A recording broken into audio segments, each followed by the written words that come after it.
ৰৈ ৰৈ বিনালে সিনেমাখনে মুক্তি পোৱাৰ লগে লগে আজি হৈ গল দ্বিতীয়টো মহালয়া।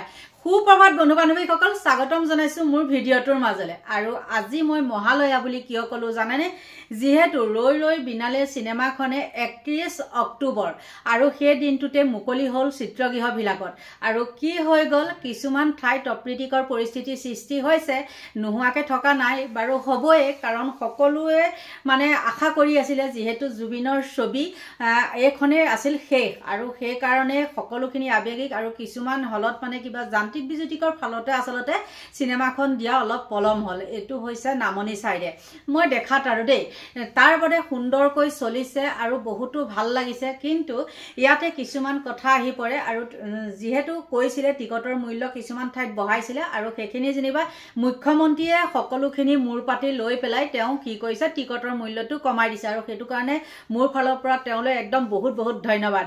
আৰু তেওঁ কি কৈছে জানেনে, মুখ্যমন্ত্ৰীয়েও আজি ৰৈ ৰৈ বিনালে চালে হয়, কিন্তু তেওঁ চাব নোৱাৰিলে। চাব নোৱাৰা কাৰণো বহুত আছে। বিশেষতে তেওঁ কৈছে যে ৰৈ ৰৈ বিনালে সিনেমাখন তেওঁ যদি চাবলৈ যায় হলে বন্ধ হৈ যাব।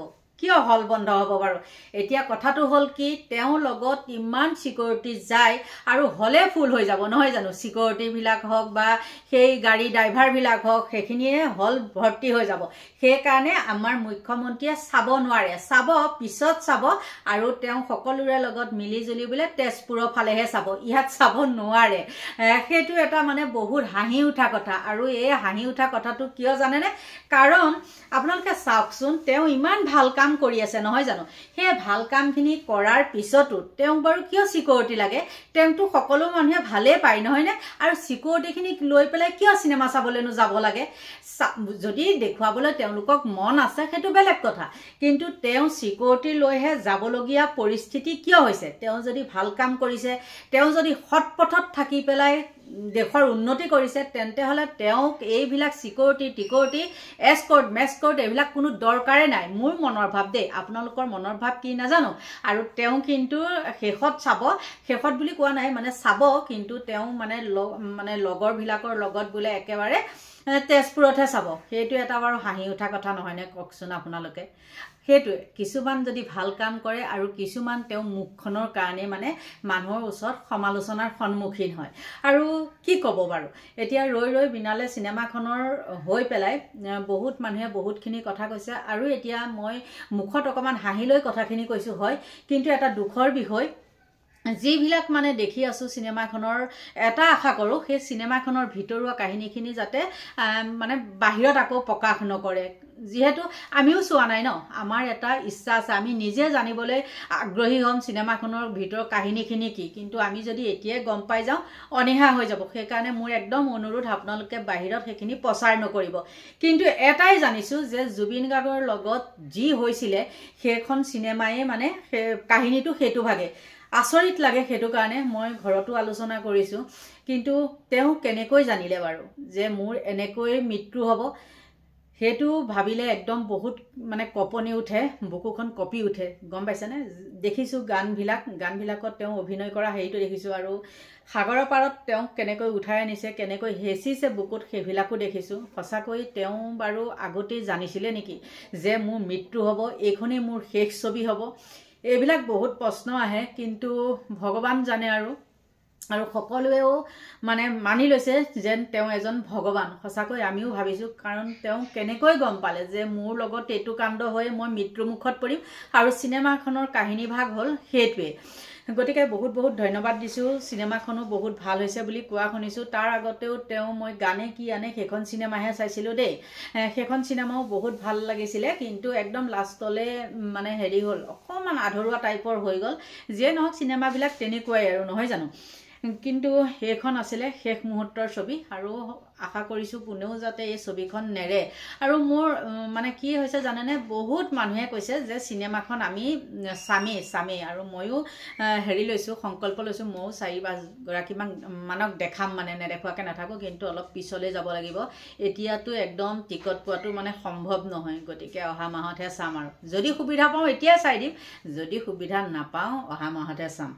গতিকে মনটোৰ লগত কথা দেই, যদি মোৰ মনটোৱে কয় বোলে এতিয়াই চামগৈ, কিন্তু টিকট নাই যে, অনলাইন টিকট নাপায় আৰু বহুত কষ্ট হয় সেইটো কাৰণে মানে চাবলৈ যোৱাটো নহ'ব এতিয়া শেষলৈ ৰাখিম আৰু মুখ্যমন্ত্ৰী কথাটোহে মই একদম আচৰিত মানিছোঁ তেওঁ তেনেকৈ কোৱাৰ কাৰণে দেই আৰু তেওঁ যদি আপোনালোকক আকৌ কৈছোঁ তেওঁ ইমান ভয় কিয় বাৰু ভয় কৰিবলগীয়া তেওঁ আছে কি তেওঁ যদি সত্য পথত থাকি সকলো মানুহকে সহায় কৰিছে সকলোকে আঁচনি দিছে দেখোন কি তাৰ পিছতো তেওঁ কিয় ভয় কৰিব লাগে কিয় ভয় কৰা কথাটো মানে কৈছোঁ কিয় সিকিউৰিটি সোপা লৈ যাব লাগে সিকিউৰিটিখিনি নিনিলে তেওঁ চিনেমাখন চাব নোৱাৰিলেহেঁতেন নেকি বাৰু সেইটোৱেই কিছুমান কিন্তু কথা আৰু এটা কথা কওঁ এতিয়া জুবিন সমাধি ক্ষেত্ৰৰ কথা কওঁ জুবিন ক্ষেত্ৰ বুলি কিছুমানে কয় মই বাৰু সমাধি ক্ষেত্ৰ বুলিয়ে কৈ থৈছোঁ অশোক সিংহালৰ মাটি লৈ পেলাই কিছুমান বিতৰ্ক কৰা দেখিছোঁ আৰু সেই জুবিন ক্ষেত্ৰখনত এনেকুৱা মদৰ বটলৰ পৰা আদি কৰি একদম পেচা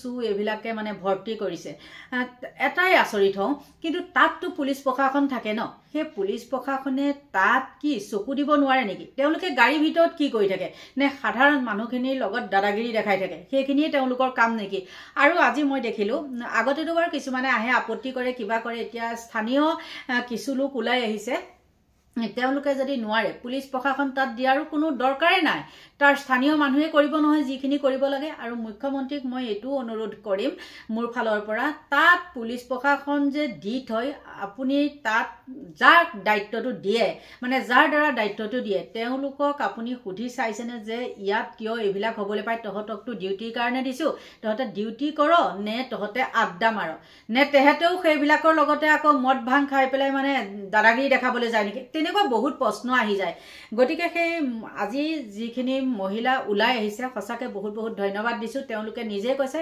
যে পুলিচ প্ৰশাসনে যদি নোৱাৰে তেন্তে হ'লে আমাক গতাই দিয়ক আমি চাম আৰু তেওঁলোকে কৰিবও তাৰ পিছতে আহি গ'লো মাটিৰ কথালৈ আৰু অশোক সিংহালৰ মাটি সেইখিনিতে আছে একে গাতে লাগি আছে আৰু তেওঁ মাটিও গৈছে বুলি কৈছে দেই মই কওঁ শুনকচোন জুবিন গাৰ্গৰ সমাধি ক্ষেত্ৰখন যদি চৰকাৰী মাটি হয় তেন্তে হ'লে কাষতে লাগি থকা অশোক সিংহালৰ মাটিখিনি কেনেকৈ ম্যাদী মাটি হ'ব পাৰে এই কথাটো মই এতিয়া নহয় আজিৰ পৰা 7-8 মাহৰ আগতে মই কৈ আছিলোঁ যে এইখিনি অশোক সিংহালৰ মাটি এইখন হ'ল শ্মশান মই ভিডিঅ' বনাইছিলোঁ দেই শ্মশান কিন্তু এই শ্মশানখনৰ কাষতে অশোক সিংহালে কেনেকৈ মাটি ল'বলৈ পালে দুখীয়া মানুহে যেতিয়া পাহাৰতে হওক বা জলাশয়তে হওক ঘৰ বনাই আছিলে তেতিয়া তেওঁলোকক একফালৰ পৰা মুখ্যমন্ত্ৰীয়ে উচ্ছেদ চলাই তেওঁলোকক না জল না থল অৱস্থা কৰিছিল কিন্তু অশোক সিংহালে কেনেকৈ পালে সেইটো এটা ডাঙৰ কথা অশোক সিংহালে কেনেকৈ সাহস কৰিলে যে সেই ঠাইত তেনেকৈ মাটি দখল কৰিবলৈ আৰু ইয়াৰ আৰতো আছে নেকি নে নামহে অশোক সিংহাল তাৰ লগত আকৌ বেলেগো কোনোবা জড়িত হৈ পেলাই সেই মাটি কিনা বেচাৰ পৰা আদি কৰি দখল কৰাত কোনোবা আছে নেকি আৰু এটা আচৰিত হওঁ যে তাৰ স্থানীয় লোকসকলে ইয়াৰ ওপৰত কিয় মাত নামাতে নে যোনবিলাক সেই কমিটিত আছে সেই কমিটিবিলাকত বাৰু চৰকাৰে মানে হেৰি কৰিছে নেকি কব্জা কৰি লৈছে নেকি লৈ পেলাই মানে সেইবিলাক মকামিলা কৰে নহয় 50-50 তেনেকুৱা কৰে কিছুমান নহয় জানো কিছুমানৰ নিজৰ ব্যক্তিগত স্বাৰ্থ ব্যক্তিগত নিজৰ পকেট গৰম কৰি পেলাই কি কৰে হাত মিলাই কিন্তু বাহিৰা সেই কমিটিখনৰ বাহিৰৰ চৰাম যিসকল জনসাধাৰণ তেওঁলোকে হয়তো এই 2 নম্বৰী কামবিলাক গমেই নাপায় তাৰ ফলতে এনেকুৱাও হ'ব পাৰে গতিকে ভালকৈ যদি তদন্ত কৰে সকলো গাঁৱৰ ৰাইজ মিলি বা গাঁওবোৰেও থাকিব লাগিব এই ক্ষেত্ৰত যিহেতু তাৰে কমাৰকুছিৰ তেতিয়া সকলোখিনি তথ্য পোহৰলৈ আহিব আৰু এখন ৰাজহুৱা শ্মশান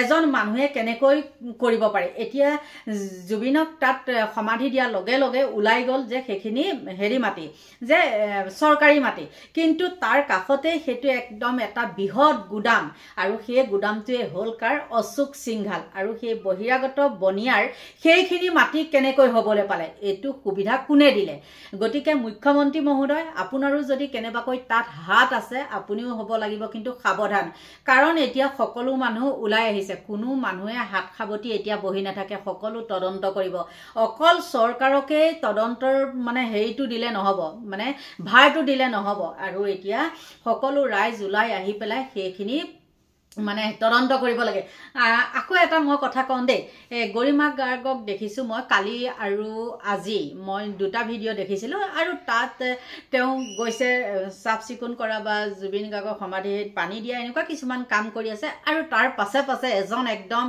পুৰা বুকু ফিন্দাই একেবাৰে আগবাঢ়ি গৈছে গৰিমা গাৰ্গক টানি লৈ গৈছে কিয় গৰিমা গাৰ্গক বেলেগ মানুহ নাই নেকি টানি নিবলৈ তোমাৰনো কি ইমান স্বাৰ্থ আৰু যিটো নেকি মই কৈছো শুনক পকামৰীয়া কালি পৰহিও মই ভিডিঅ' দিছো সেইজনে হ'ল প্ৰাঞ্জল শইকীয়া সেই ধেমাধৰাজনক তাত দেখি পেলাই কিন্তু বহুত সন্দেহ আহে আৰু সেই ধেমাধৰাজনৰ আৰতো কিন্তু কিবা এটা নিশ্চয় লুকাই আছে আৰু সেই এছআইটিয়ে গঠন কৰি দিয়া কমিটিখনতো কিন্তু সেইজনে আছে আৰু উঠুনতে বহুনতে সকলো ক্ষেত্ৰতে গৰিমাৰ পিছে এজন থকাৰ আৰত কিন্তু এটা ডাঙৰ ৰহস্য লুকাই আছে আপোনালোকক মই কৈ দিলো মই দেখিছো দেখা কাৰণেহে মই কথাটো কৈছো দেই গতিকে ভিডিঅ'টো চমুৱাবলৈ চাইছো আৰু শেষত কওঁ মুখ্যমন্ত্ৰীক আমাৰ মুখ্যমন্ত্ৰীয়ে কিন্তু গুৱাহাটী এইবিলাকত সেই ৰৈ বিনালে চিনেমাখন নাচাই তেওঁ চাব তেজপুৰতহে গতিকে আপোনালোকৰ পৰা লৈছো বিদায় আৰু মোৰ যদি কিবা ভুল হৈছে আপোনালোকে শুধৰাই দিব বুলি আশা কৰিছো আৰু এতিয়া